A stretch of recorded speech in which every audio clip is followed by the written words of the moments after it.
What's going on, guys? Trying to wrap it up for the night out here in the shop. Just messing around a little bit. Kind of doing a little bit of side for fun stuff, but at the same time also learning this fiber laser a little bit better, learning light burn, part setups and image, scaling and sizing, editing. There's quite a bit to it, especially kind of learn from scratch. Being primarily self-taught through like the YouTubes and forums and stuff. I don't really have anybody showing me this stuff, so definitely a little bit of a learning curve. So I'm trying to take a little bit of time here and there to watch some videos, to come out here and actually, put theory into practice and work on some things.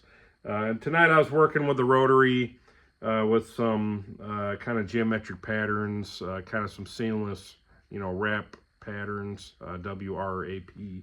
I kind of messing around with that while I was listening to the Cubs game. Actually, they've had a couple of good ones here.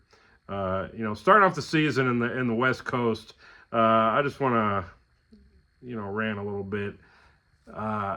These West Coast games, they get rough. I mean, normally I'd already be laying in bed, ready to go to sleep, if not already asleep. Cubs game just ended maybe 15, 20 minutes ago. These West Coast games are for the birds. Even though these couple of games, they basically won the A's series. Not the Oakland A's anymore, but the Sacramento A's, I guess, at least temporarily, while they're in some minor league park out in Sacramento. I don't know, I guess they're supposed to go to Vegas. I don't know. Nobody's watching for baseball. Although there was a historic game last night. Was it Kelly? He hit for the cycle, first Cub to do that since 1993 when Mark Grace did it. Which, just a quick side note on that, the early to mid 90s is when I first started becoming, the lifelong Cubs fan that I am. My grandmother on my mom's side, she was a huge Cubs fan, even since probably like 70s or 80s. She could name like every Cub on the roster for, just like every year you can mention. She was a huge Cubs fan. It's funny. And then her son, my uncle Dan, he took me and my brother to our first handful of Cubs games.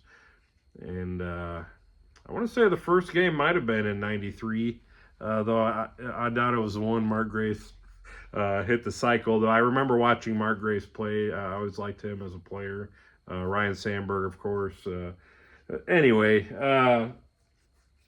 enough about that. Show you guys what I was working on tonight. Just working on engraving some pens. This is a Zebra, or was a Zebra 402. One of these guys. Actually, a nice little pen. Not too terribly expensive. I think I got a 2-pack for like $9 or $4 or $5 a piece for a stainless pen. The one I carry, an F701, it's a little more expensive, but I ended up doing that one too, just to kind of personalize it a little bit.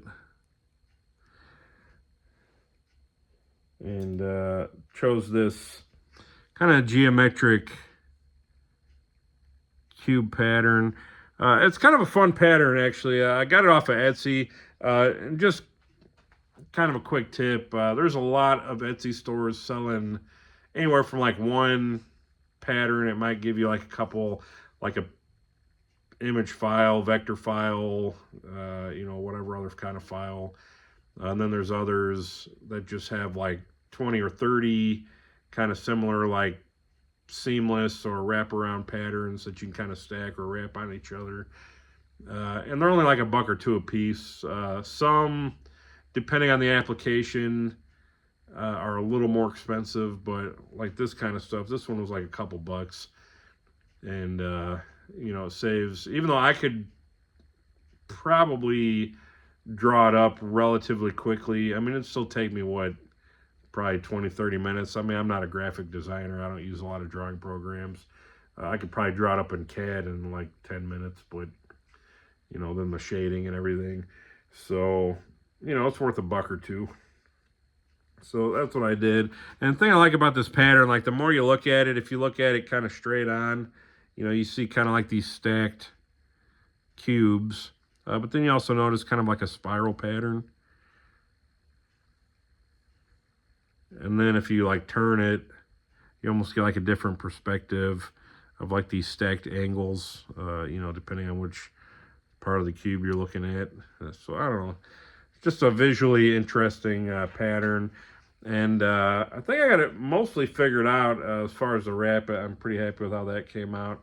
Now this was a very dirty and well-used pen when I started.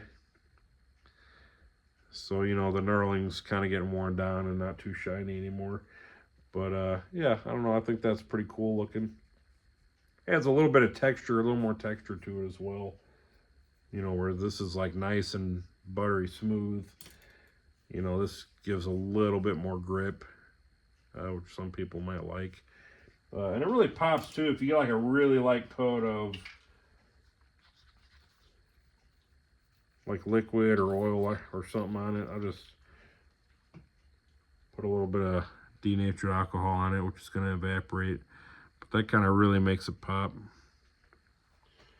So, yeah, I don't know. Just something I'm kind of playing around with. You know, learning things I don't know, things I've never done before.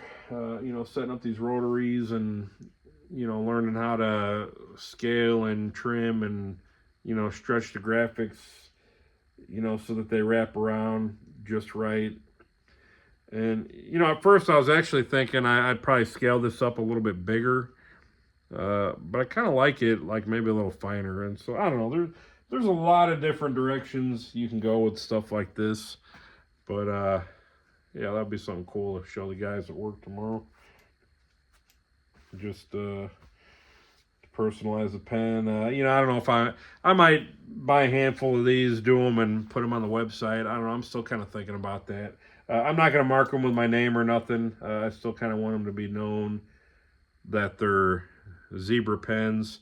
In fact, on this one, I accidentally kind of burned over the zebra. I should have centered that a little bit better, but I'll probably change that a little bit.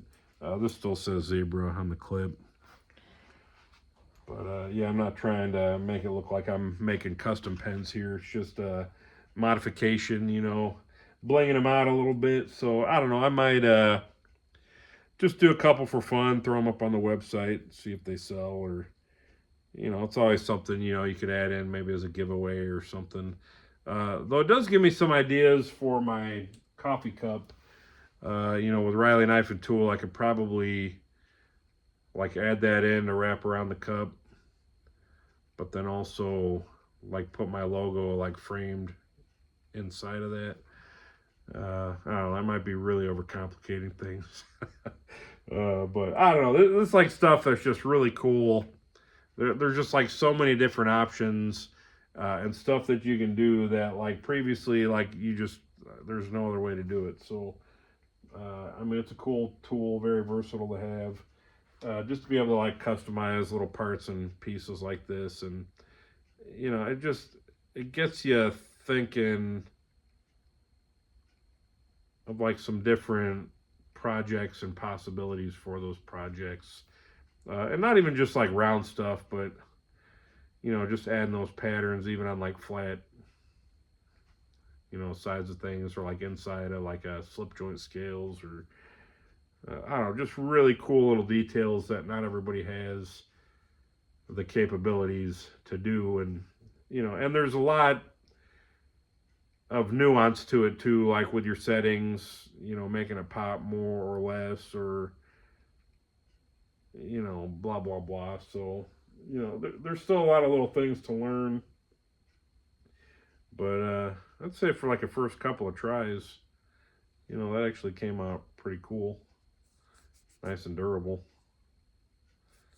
Adds a little texture. So, yeah, I don't know. You guys let me know what you think about that. You know, is that something anybody be interested in if I did like a small batch of these? And then the other thing is you can kind of, I mean, the sky's the limit on those patterns too. You can kind of, you know, raster or, you know, customize your own, you know, pretty much anything. There's actually, well, I got one right here, Nyrock Scribes. They've got a lot of these tools. This is an Australian company. A little pricey, but they're like heirloom quality tools. There's NIROC. They make like center punches, scribes, deburring tools, all kinds of cool stuff. But they do these like laser patterns around the side, kind of repeating geometric patterns, different shades and colors too. I mean, they do a phenomenal job. I mean, they kind of set the standard, set the bar for people doing this. And they've got a number of different patterns. Some are actually pretty cool. And they can even customize, if you send them like your logo or like a silhouette or a picture or something, they can kind of adapt that to like a spiraling or, you know, like repeating wrap pattern, which is pretty cool. So, I don't know, that might be something I try to get a little bit better at. But, you know, I just really like that pattern. So, I don't know. Figured I'd share that with you guys. I got a couple other videos I need to upload to the channel as well. Get them off my phone. Just some odd and end kind of stuff. Taking up too much of my phone memory. But that's going to be it for tonight. I'm actually a little bit past my bedtime. I need to get washed up and get my butt in the bed. So with that being said, guys, I want to thank you for watching. Thanks for tuning in. And if you stayed to the end, you know, thanks for that. As always, I appreciate it. See you guys on the next one.